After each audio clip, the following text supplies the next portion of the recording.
Let's talk boxing. At least I hope that Mike Tyson versus Jake Paul looks a lot like boxing. I'll give you my prediction in just a moment. But first of all, to get to that prediction, let's talk something I really know: fitness. If you don't mind me saying, for the sake of this argument, I am in supreme shape. Now, I'm not in boxing shape. I boxed one time in my life. I fought a lot, street fought a lot, but I boxed one time in 7th grade. We went 5 3-minute rounds, and in round 4, I thought my arms were going to fall off. I got you. But I am 14 years older than Mike Tyson is, and I'm in way better shape to my eyes than Mike Tyson is for this fight, this boxing match. At least we hope it is. I've been watching the Netflix docs, the build-up. I've been seeing the video of Tyson, and he just doesn't look to be in great shape to me. He looks like he's in old man kind of shape, and I don't think I look like that. I can run for days. I can lift weights for days without breaking big sweats, because I pound on myself day after day after. I never miss a day. It's just who I am, what I do, my obsession. Mike Tyson is obviously a warrior. I just don't think he's ever been a workout warrior. I've been doing this for 40 years at this pace. Haven't backed off, slowed down a second a bit.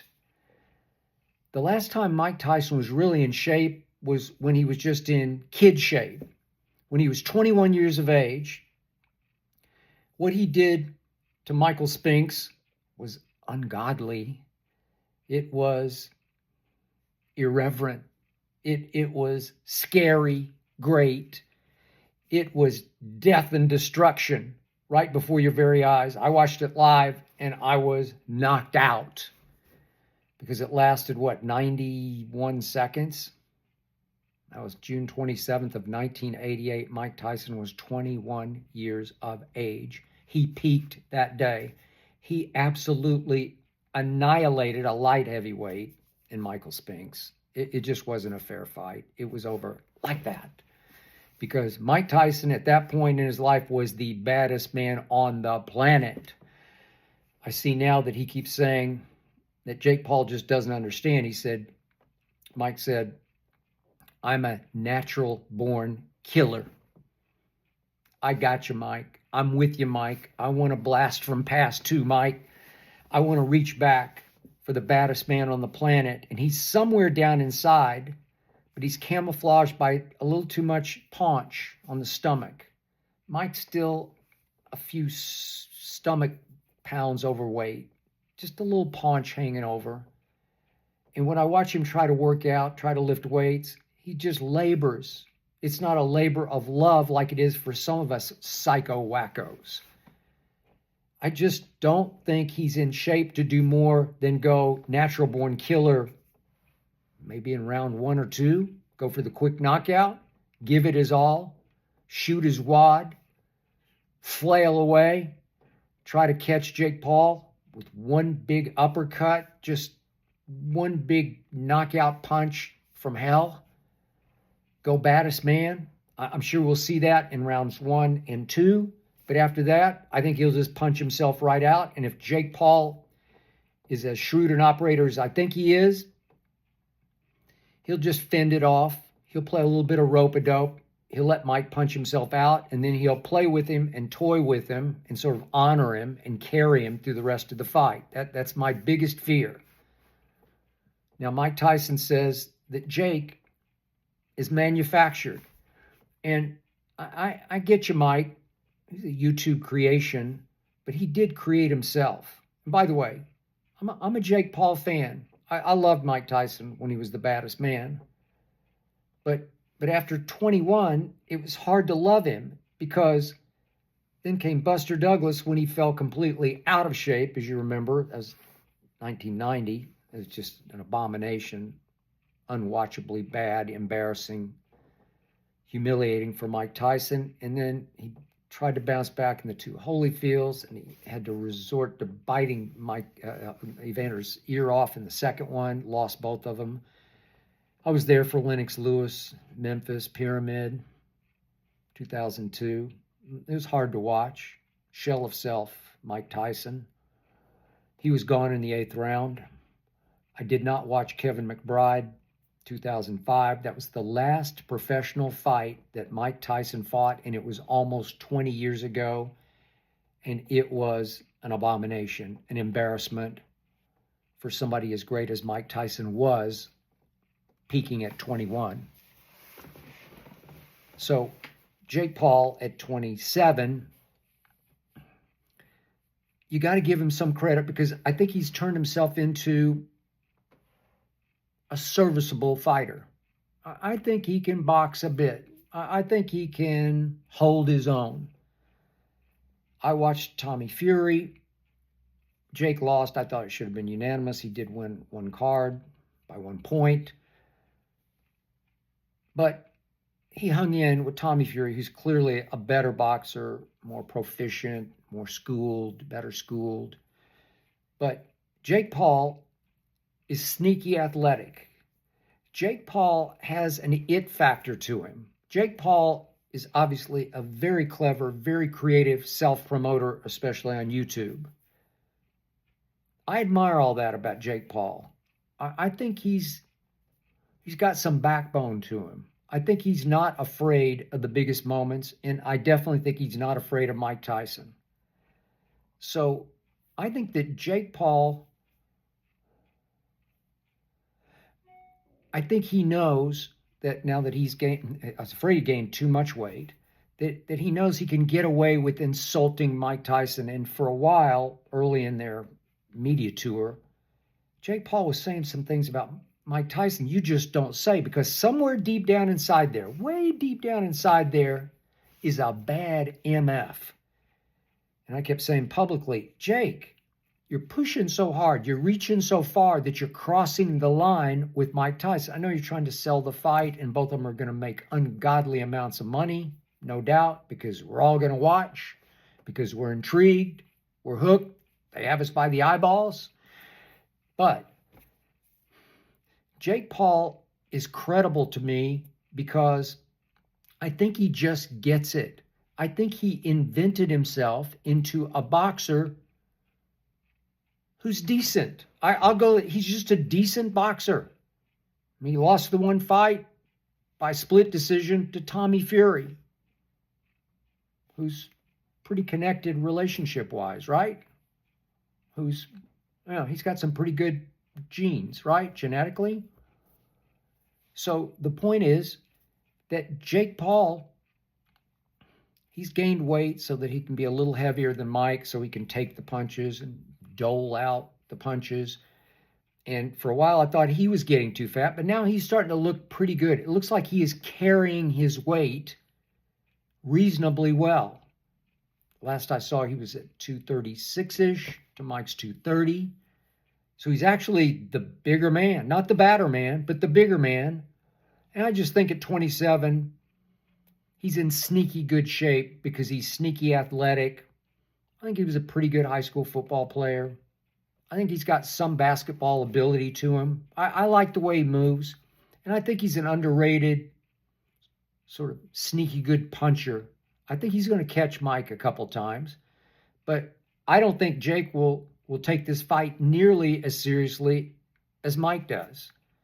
Mike will take it dead seriously, as in, I'm going to kill that MF. But I just don't think he'll be able to back it up with the stamina required to do enough damage to win the fight. He'll try. He'll give you his all.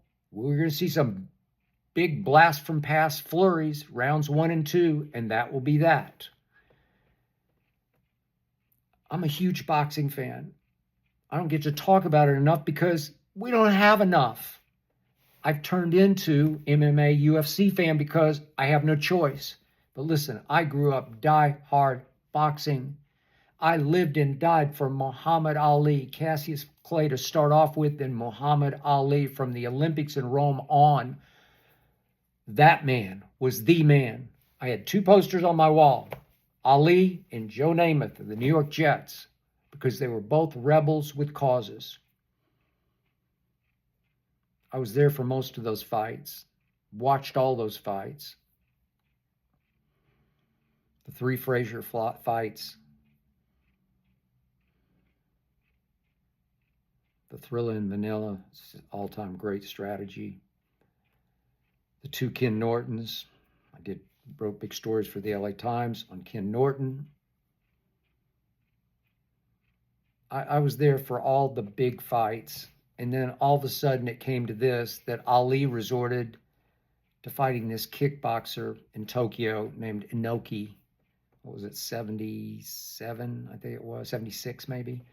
1976. I did not watch it because it hurt my heart. I'm thinking, well, why would you do that? You're so much better than that. And then he took a couple of kick shots to the shins that caused blood clots that actually threatened his career. Muhammad Ali did this.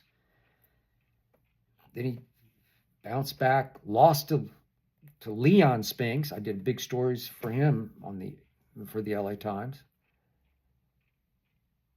Got some revenge over Leon Spinks in New Orleans. I was there. I was there for Larry Holmes in Las Vegas, and it was just sad. I picked Ali to win the fight with my heart, not my head.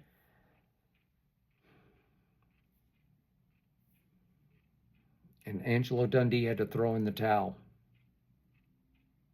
What was it, the 8th round? It was awful, hard to watch, hard to stomach.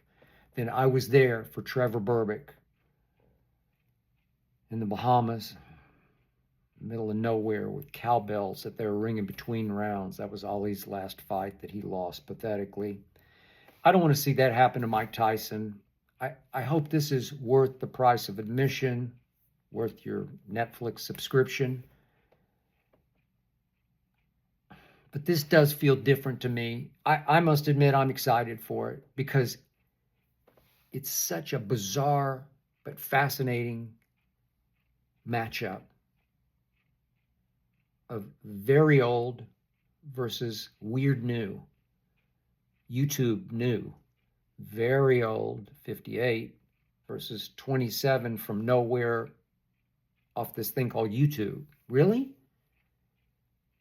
And I'm fascinated because boxing's the greatest sport out there. There's nothing like 2 guys in the ring, fist to fist. You just got to figure it out. It becomes a matter of imposing your will and your strategy on the other man. No help, no gimmicks, no field goal kicking, no tennis rackets, no golf clubs, hand-to-hand combat.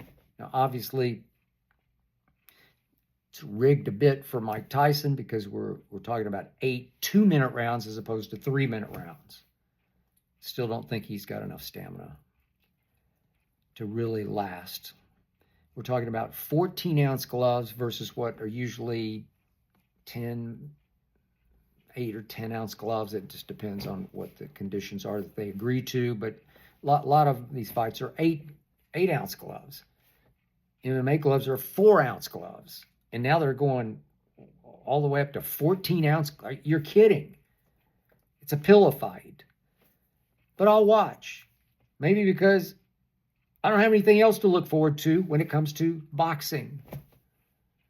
So I think Mike will give it his best shot. I think he'll fight angry for 2 rounds. And then he'll just fizzle out. And I think Jake will withstand the onslaught for 2 rounds. And then he'll just play with Mike, honor him, respect him, keep him up, prop him up. And Jake Paul will win by unanimous decision in 8 2-minute rounds. And I think when it's over, we'll all throw up our hands and say, well, it wasn't great, but it was fun. It was something. It was worth the price of admission. I can't wait. I'm sorry.